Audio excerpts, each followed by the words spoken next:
Marcus Aurelius's Brutally Honest Advice for a Broken Mind. Chapter 1. The Emperor in the Tent. Picture a man alone in a tent. Outside, the wind howls across the bleak, frozen plains of the Danube frontier.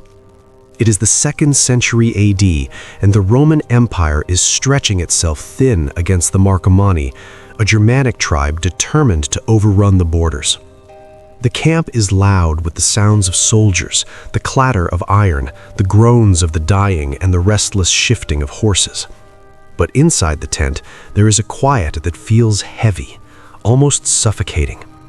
The man sitting there is not young. His face is lined with exhaustion, his skin pale from a stomach ailment that has plagued him for years. He is the most powerful man in the known world. He is Marcus Aurelius, the Emperor of Rome. By all accounts, he should be sleeping. Tomorrow brings another battle, another council of war, another day of managing a plague that is rotting the empire from the inside out. But he cannot sleep. His mind is racing. It is besieged not just by the barbarians at the gate, but by the anxieties within. The betrayal of generals, the death of his children, the sheer crushing weight of responsibility, it is enough to break anyone. And in many ways, he is broken, or rather, he feels the fractures spreading. So he lights a lamp, he pulls a scroll of papyrus closer, he dips his stylus in ink. He does not write a speech for the Senate, he does not draft a battle plan. He begins to write a series of notes to himself. He writes to calm the storm in his head. He writes to glue the fragments of his mind back together. He writes what we now know as meditations, but he simply called it to himself. This image of the emperor in the tent is the starting point for our journey, because it destroys the first lie we tell ourselves about a broken mind, that we are alone in it. We tend to believe that anxiety, depression, burnout, and the feeling of fragmentation are modern inventions, born of smartphones and skyscrapers. We think that if we had power, or money, or fame, our minds would be whole. Yet here is the Caesar, a man who owned the world, struggling to find a reason to get out of bed in the morning. We are here to explore the concept of a broken mind, but we must be careful with our definitions. In the modern context, we often medicalize every sensation of discomfort. We have labels and diagnoses, many of which are necessary and life-saving. But there is a different kind of brokenness that is existential. It is the feeling that the world is too loud, that people are too treacherous, that our desires are insatiable, and that we are drifting without an anchor. It is a fracture in our perception of reality. To the ancients, a broken mind was a mind contrary to nature, a mind that fought against the inevitable, a mind enslaved by passions it could not control. When we say this narrative offers brutally honest advice, we do not mean cruel. We mean advice that has been stripped of all comforting illusions. Most of the advice we receive today is soft. We are told that we are special, that the universe wants us to succeed, that everything happens for a reason, and that if we just manifest it, happiness will arrive. Marcus Aurelius offers no such platitudes. His advice is brutal because reality is brutal. He looks at death, betrayal, pain, and insignificance directly in the eye and refuses to blink. Why is this necessary? Because a broken mind cannot be healed by lies. If you have a broken leg, you do not need a soft pillow. You need a doctor to reset the bone. The resetting process is painful. It requires force. It requires alignment with the way the skeleton is designed to work. The same is true for the mind. To heal a fragmented psyche, we must align it with the way the world actually works, not the way we wish it would work. Marcus's honesty is his medicine. When he writes to himself, he does not say, "You are doing great, Marcus." He says, "Wake up. You are a little soul carrying around a corpse." He reminds himself that he is dust, that his fame will be forgotten, and that the people who annoy him are just acting according to their nature. This sounds harsh, almost depressive to the modern ear, but for the person drowning in anxiety, it is strangely liberating. If you are dust, then your embarrassing mistake yesterday doesn't matter. If fame is smoke, then the number of likes on your post is irrelevant. If the world is constantly changing, then your current suffering is also temporary. The broken mind is often a mind that is gripping too tightly. We grip our expectations, our status, our loved ones, our health. We grip the illusion of control. When these things slip away, as they inevitably do, our minds shatter. Marcus Aurelius teaches us the art of letting go. He teaches us that the only thing we truly possess is our own reasoned choice in this precise moment. Everything else belongs to fortune. This book is not a biography, though we will walk through the history of his life. It is not an academic treatise, though we will explore the depths of Stoic logic. It is a manual for repair. We are going to treat Marcus not as a distant historical figure, but as a mentor sitting across the table from us. We will imagine what he would say to the exhausted nurse, the bankrupt entrepreneur, the grieving parent, or the student paralyzed by the future. We live in an era of unprecedented comfort and unprecedented despair. We have conquered many of the physical threats that Marcus faced. We do not fear the Marcomanni crossing the river, and we have antibiotics for the plague. Yet the internal war remains unchanged. We are still jealous. We are still afraid of death. We are still desperate for validation. The human operating system has not upgraded in 2,000 years. It still carries the same bugs and glitches. The promise of this narrative is not that you will find eternal happiness. Stoicism does not promise a life of constant joy. That is a fairy tale. The promise is that you will find resilience. You will find a way to stand up when the world tries to knock you down. You will learn to build a fortress inside your mind that no external event can breach. But to build this fortress, we must first clear the rubble. We must look at the wreckage of our current thinking patterns. We have to admit that our anger is usually a result of our own unmet expectations, not the actions of others.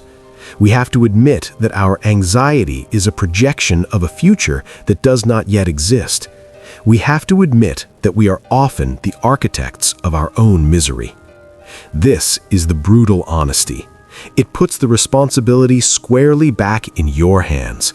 You cannot control the economy, the politics, the weather, or the opinions of your boss, but you can control what you think about them.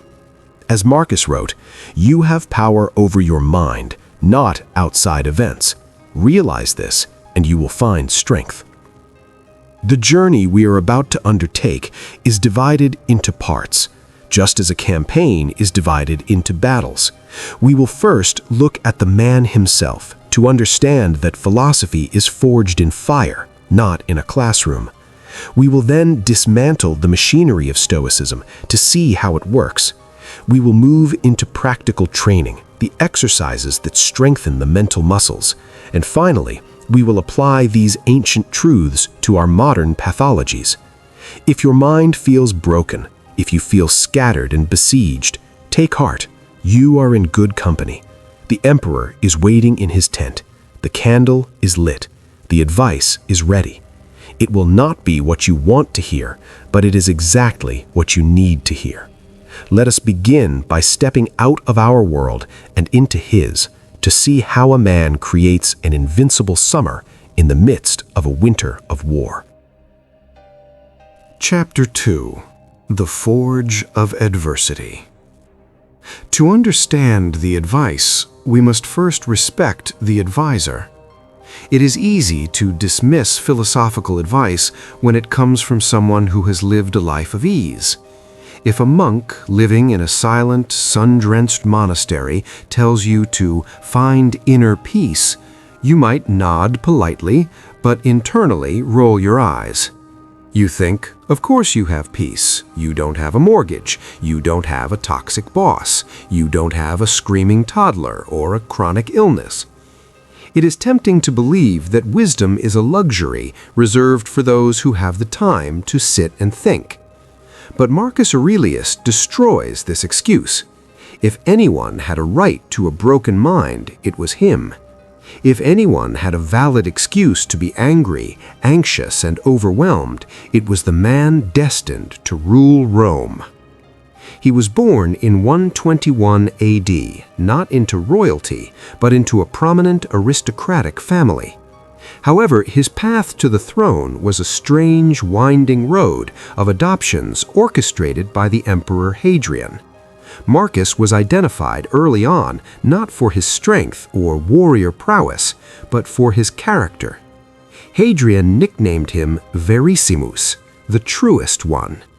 Even as a boy, there was a gravity to him, a seriousness that unsettled the frivolous court.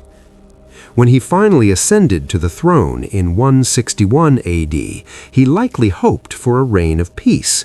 He was a philosopher at heart. He loved books, rhetoric, and law.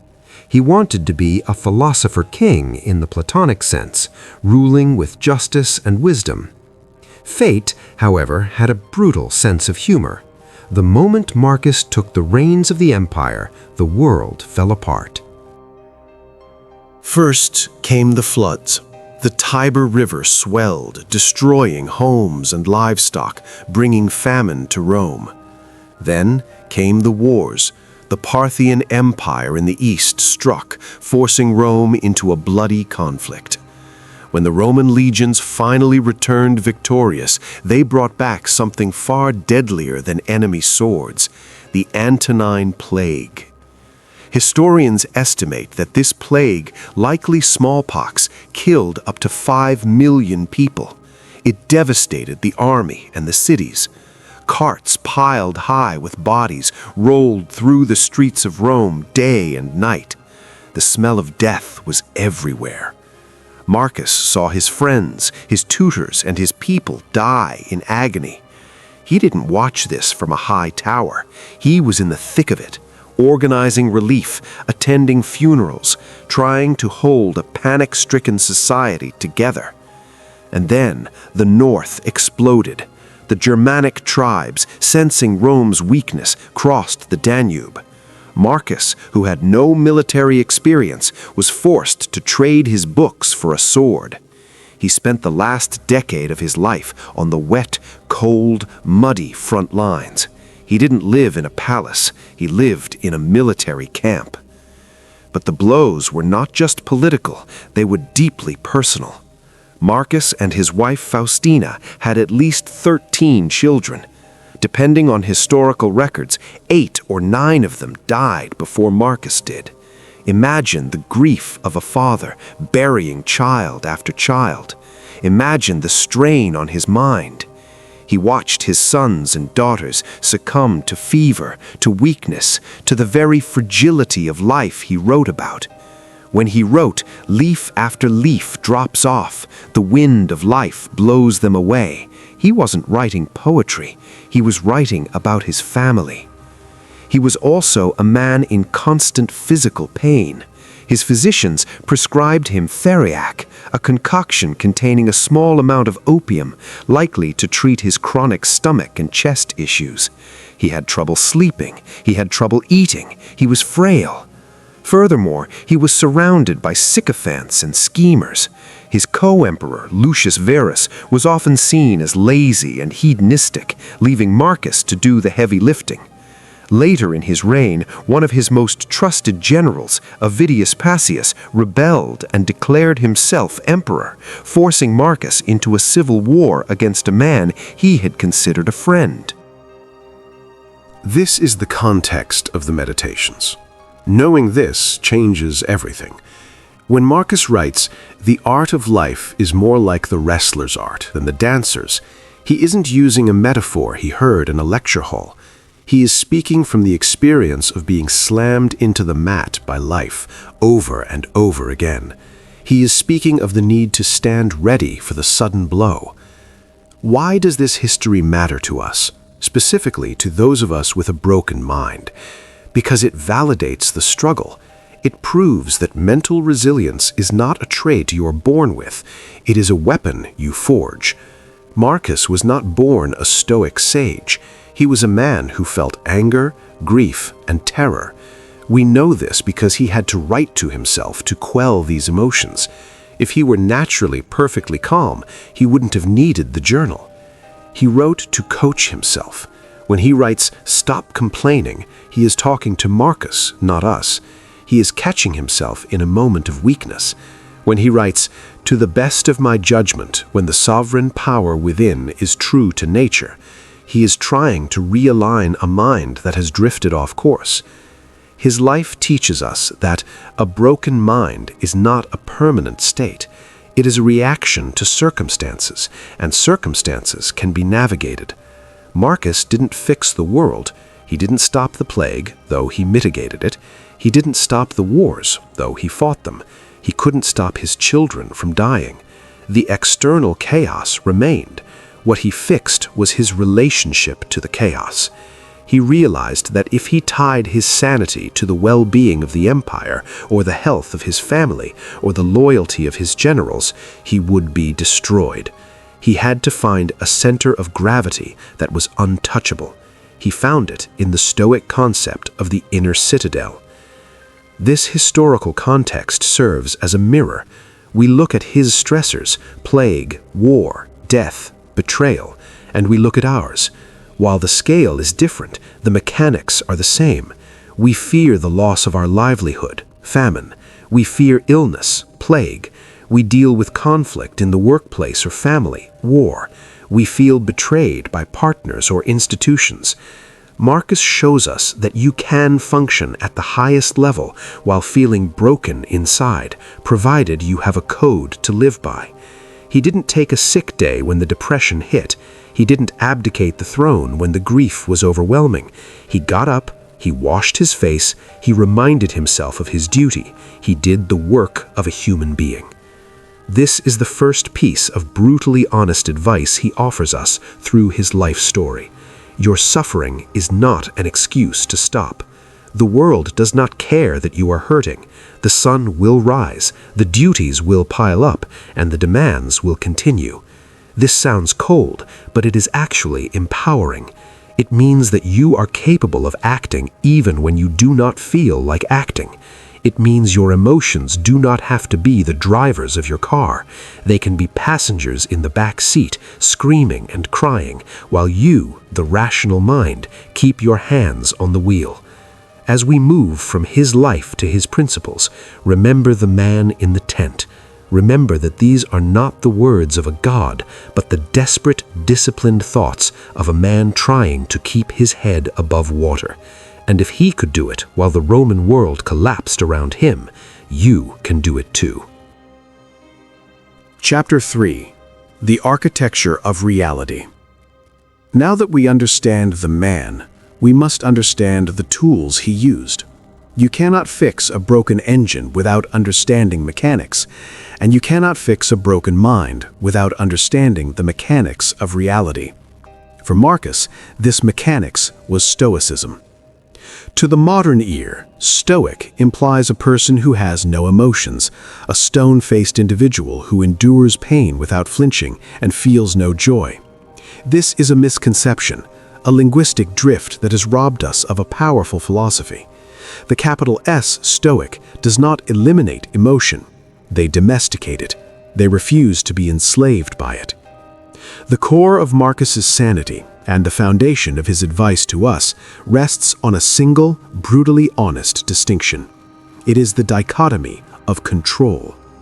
Epictetus, the former slave whose teachings heavily influenced Marcus, put it best: some things are up to us, and some things are not up to us.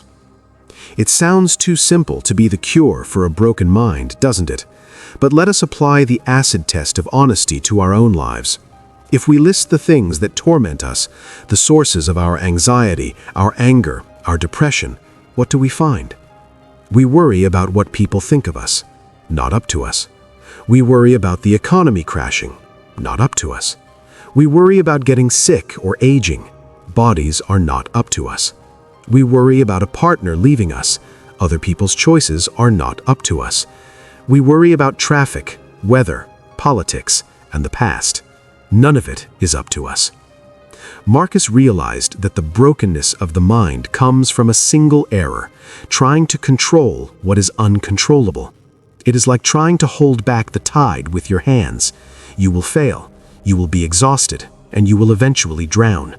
The mind fractures when it insists that reality should be different than it is. So, what is up to us? Marcus is relentless on this point.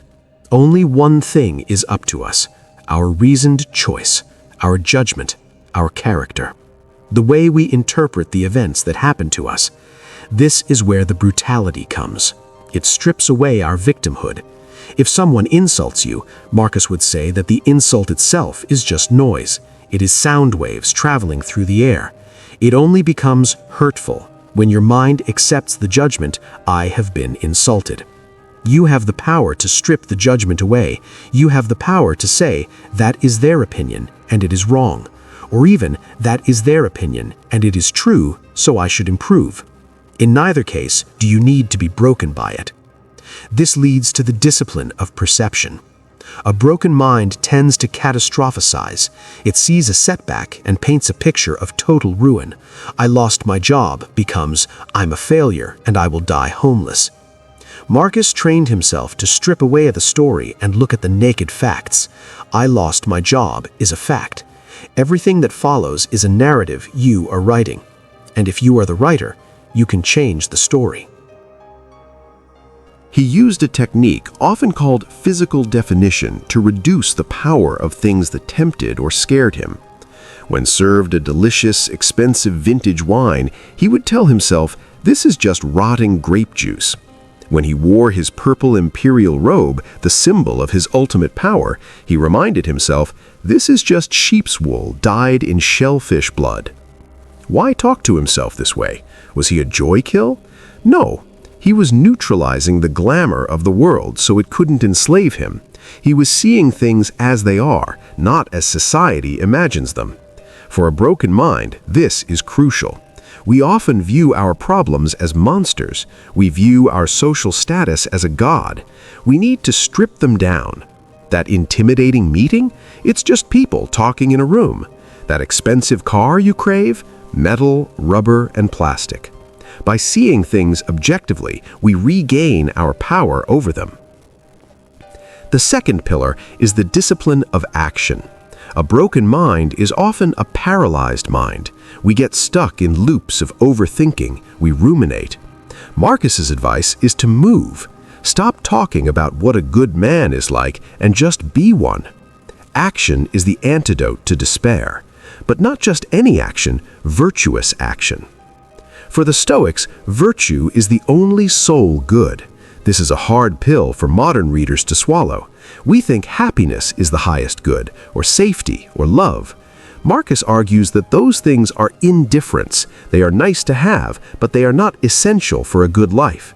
You can be happy in a palace or a prison if you have virtue. Virtue consists of 4 main character traits: wisdom, justice, courage, and temperance. If you are acting with justice, if you are facing your fears with courage, if you are exercising self-control, then you are winning. It doesn't matter if the result of your action is failure in the eyes of the world. The victory was in the attempt. This shifts the metric of success. If you try to save a relationship and it fails, the broken mind says, "I failed." The Stoic mind says, "I acted with love and justice. I did my part. The outcome was not up to me. Therefore, I succeeded." The third pillar is the discipline of will. This is the acceptance of what the Stoics called Amor Fati, a love of fate. This is the hardest part. It is not just tolerating what happens to you, it is embracing it. Marcus writes, "The blazing fire makes flame and brightness out of everything that is thrown into it." When you throw a log into a fire, the fire doesn't say, "Oh no, a log." It consumes it. It grows stronger because of it. A broken mind is extinguished by obstacles. A Stoic mind uses obstacles as fuel. If you get sick, that is fuel for practicing patience. If you go bankrupt, that is fuel for practicing austerity. If a friend dies, that is fuel for practicing gratitude for the time you had. This implies a radical shift in how we view the universe. Marcus believed in a logos, a rational ordering principle of the universe. He believed that everything that happens is part of a larger, interconnected web. Even if we cannot see the full picture, we play a part in it. To fight against reality is to fight against nature itself. It is a tantrum. Brutally honest here means admitting that you are a tiny part of a massive whole. It is the destruction of the ego. The ego wants to be the main character. It wants the weather to be nice for its wedding day. It wants traffic to clear up because it is in a rush. The Stoic realizes the universe does not know you exist in that way. It rains because of atmospheric pressure, not to ruin your day. Traffic exists because other people are also living their lives. When you decenter yourself, the pain lessens. You stop taking the universe personally. You realize that suffering is just the friction caused by your resistance to reality. Stop resisting, and the friction disappears. These three disciplines, perception, action, and will, form the triangle of resilience. Perception, see things objectively, mindfulness. Action, do the right thing regardless of the outcome, virtue. Will, accept what happens with cheerfulness, acceptance. This is the architecture. It is sturdy. It is austere. It lacks the soft cushions of hope and the colorful drapes of fantasy. But when the earthquake comes, and the earthquake always comes, this house stands.